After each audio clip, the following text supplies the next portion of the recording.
Ladies and gentlemen, this is TVP World. I'm your host, Benjamin Lee, and welcome aboard the Eastern Express.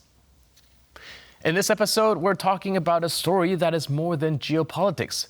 Russia's full-scale invasion of Ukraine in February 2022 sends shockwaves through Central Asia, creating ripples that shock up the entire region. But while Russia was busy rebranding itself as world's leading cause of geopolitical indigestion, Central Asia was like, ooh, opportunities? Don't mind if we do. And this time, countries providing these opportunities are not called China or even Turkey. Instead, the Gulf countries, Saudi Arabia, the UAE, and Qatar are the ones who pick up the phone. Now, what connection is there between their rather remote regions? Let's take a look at a report to find out more.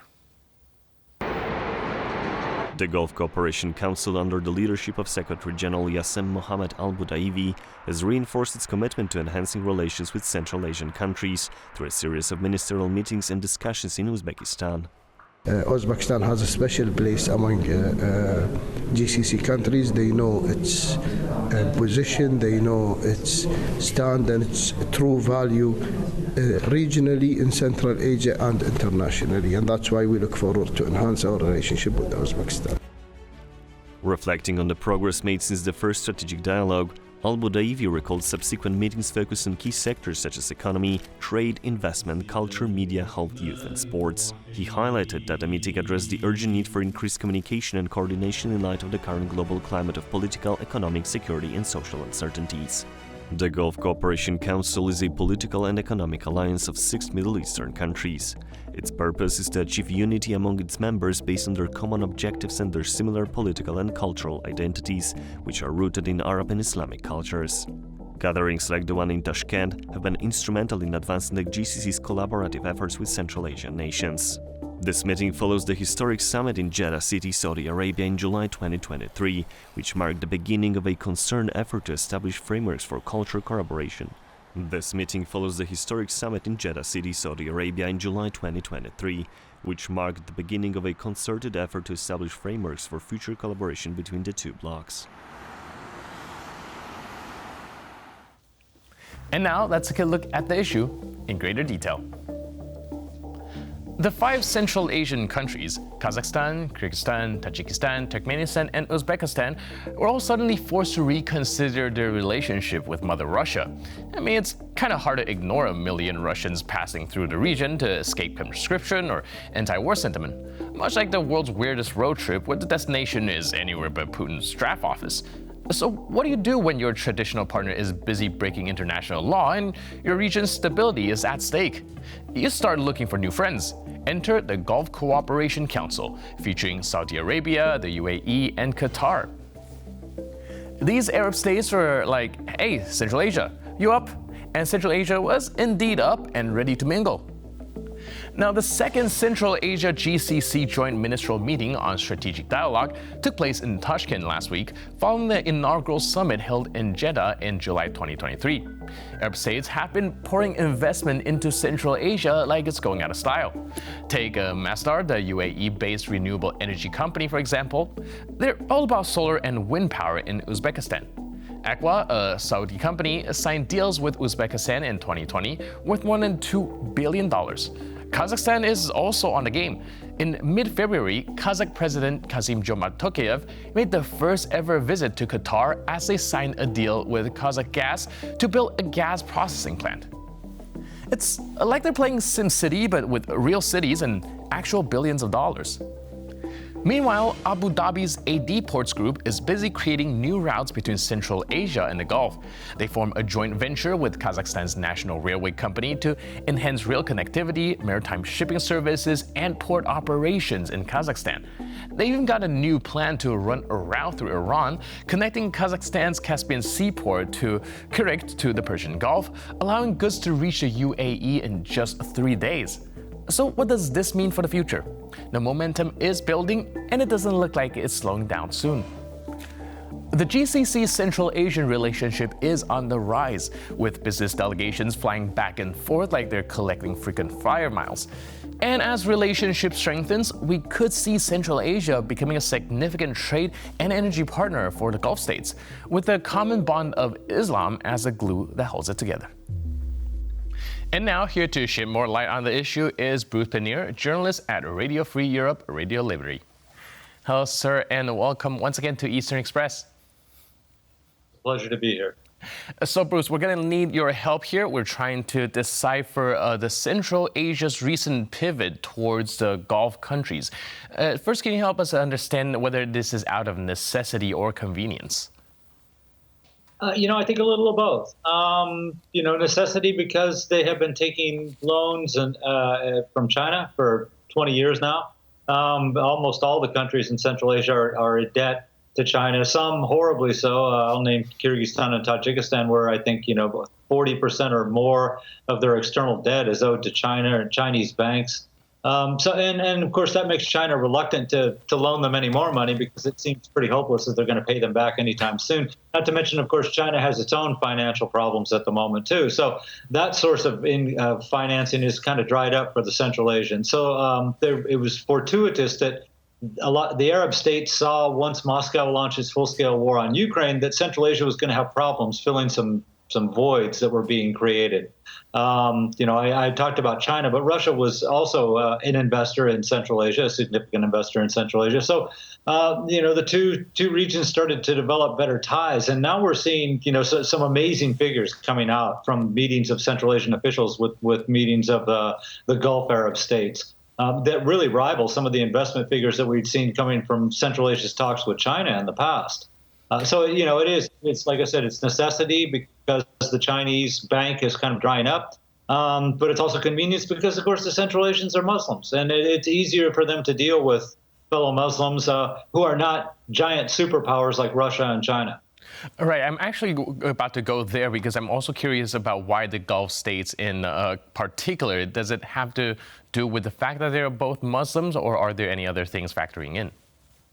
Like I said, that certainly helps, right? They already have a religious basis for a friendship out there. And of course, even going way back in Islamic history, cities like Bukhara, which is now in Uzbekistan, are well known to the people in the Muslim world.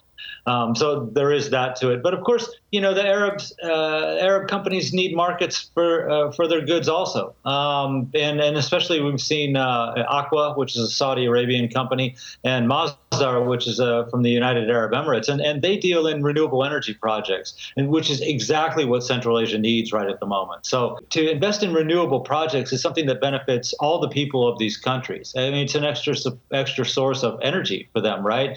Whereas, Chinese or Russian investments, while they do invest in some of these things, Russia less so in renewable projects, a lot of it's mining or oil or gas or something because they want those products from Central Asia. So where, you can see the difference when the Arab countries are coming in, Masdar and Aqua, and building something which is going to benefit the Central Asian people for years and years to come, and not as opposed to China, building roads and railways so that you can haul out the mineral wealth of Central Asia and bring it back to China. Right, so very different investment strategy there. And speaking of China and Russia, we of course know that Central Asia has been a contention point when there's a tug-of-war of influence between these two countries. Now, how would Central Asia's pivot towards the Arab countries change this dynamic? I think they're kind of looking at this as, the Arabs filling a role that they either can't fill or don't want to fill at the moment. Ultimately, what China and Russia want at the moment from Central Asia is stability and the status quo. So they don't want governments to change. They don't want Islamic radicals to gain a foothold there. They don't want democratic parties or movements to gain a foothold there. So the fact that the Central Asians are dealing with the Arabs and it's helping to keep the Central Asian countries stable at the same time actually benefits both China and Russia at the moment, at least the way they view the Central Asian region. Right, but you did mention they are aware of the Islamic radical that could be a factor into this. Do you think that would be an issue going forward? This is going to be very interesting to see how this plays out. In the 1990s, the Central Asians were reluctant to become very close to the Arab states. For that reason, you have to remember that the Central Asian leadership, by and large, comes from the communist era, the Soviet Union. So they were secular when they were growing up.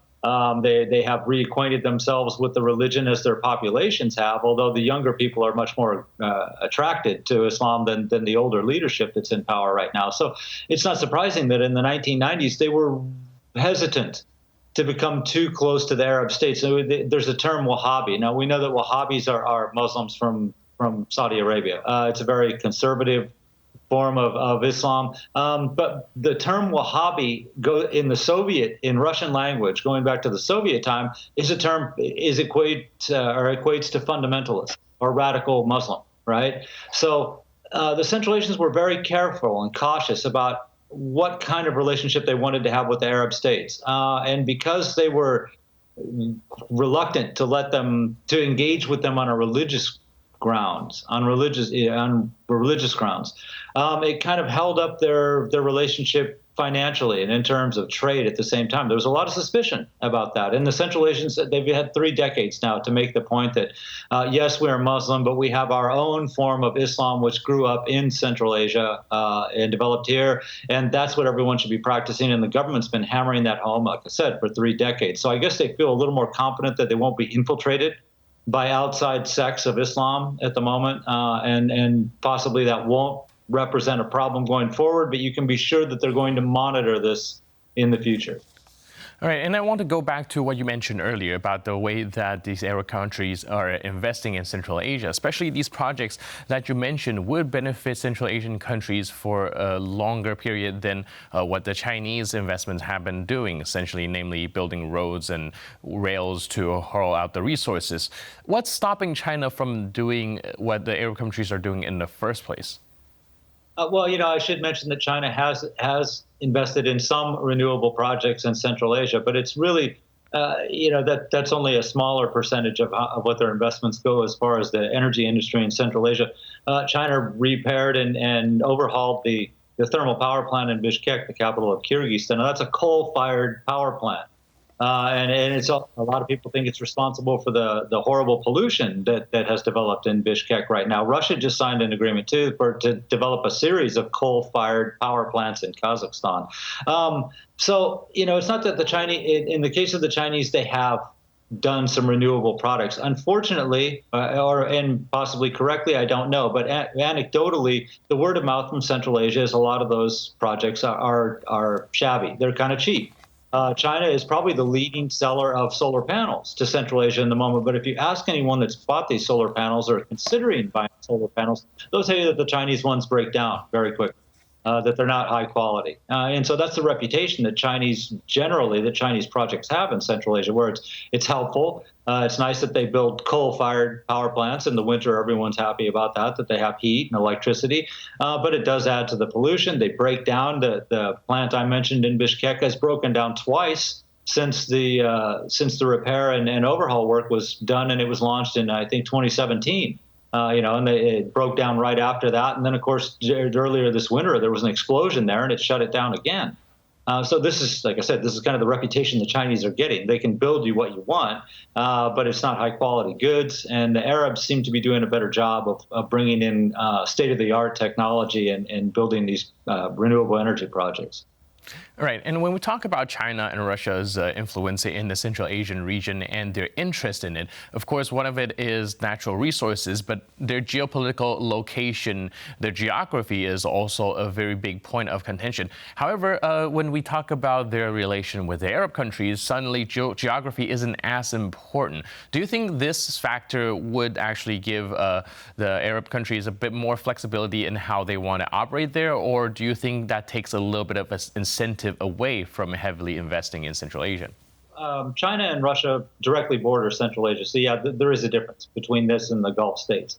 But the Gulf states have been working to improve connectivity with Central Asia recently, and I'll name Abu Dhabi Ports Group.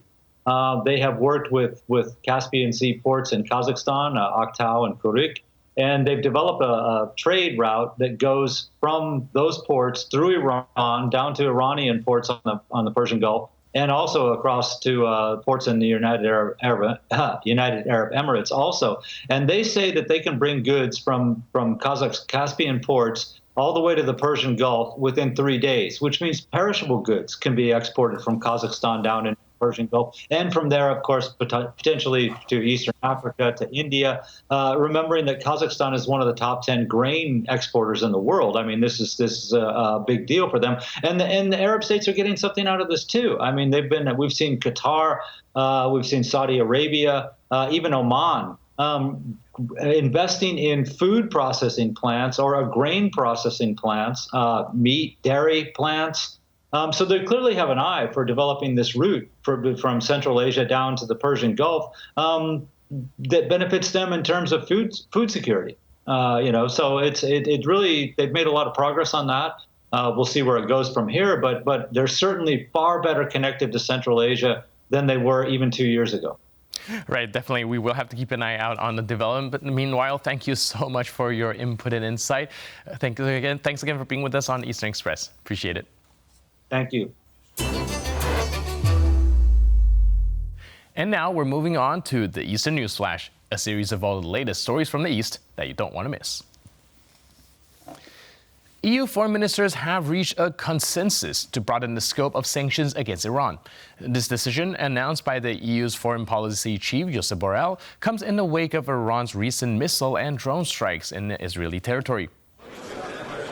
The European Union, which already enforces a stringent sanctions regime against Iran for its nuclear proliferation activities, human rights violations and the provision of drones to Russia, is now set to escalate its measures. The expansion is particularly aimed at addressing the transfer of missiles and drones to Iran's proxy forces, a concern that has been echoed by several EU member states. The new sanctions are expected to target individuals and entities involved in the development and distribution of missile technology and military drones. This move signifies the EU's commitment to countering what it perceives as destabilizing actions in the region and marks a significant step in the bloc's efforts to maintain international peace and security. The official details of the expanded sanctions will be released following the finalization of the legal framework. The US stance reflects the growing international concern over Iran's military capabilities and its implications for regional stability. In a recent interview with the BBC, Kirill Budanov, the head of Ukraine's main intelligence directorate, has provided insights into the anticipated military developments on the Ukrainian front lines. Budanov predicts a complex situation from mid-May to early June, but assures that it will not be catastrophic. Budanov's assessment suggests that Russia is preparing for a comprehensive approach in its military operations, indicating a potential escalation in conflict intensity. He warns of challenges on multiple fronts, emphasizing the strategic nature of the upcoming operations. According to Budanov, Russia has managed to replenish its missile stocks. However, he notes a significant depletion in their aviation reserves, highlighted by the limited use of strategic bombers in recent strikes. The intelligence chief remains optimistic about Ukraine's position in the conflict.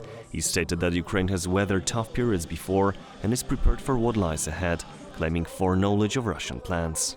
The situation is further underscored by President Zelensky's prediction of Russia's additional mobilization of 300,000 troops in June, signaling a potential increase in military engagement in the region. Since the onset of the war, Ukraine has faced unprecedented destruction, with over 50 million square meters of housing reported destroyed or severely damaged. Olena Shulyaka, Ukrainian MP at the Forefront of Rebuilding Ukraine conference, highlighted the extensive losses and the daunting task of reconstruction that lies ahead. The past 2 years have seen a level of devastation that would take years to rebuild. In 2023, the Ukrainian government received 98,000 claims for damaged housing, with over half already processed and compensation amounting to 5 billion hryvnias, or $135 million, distributed to the affected.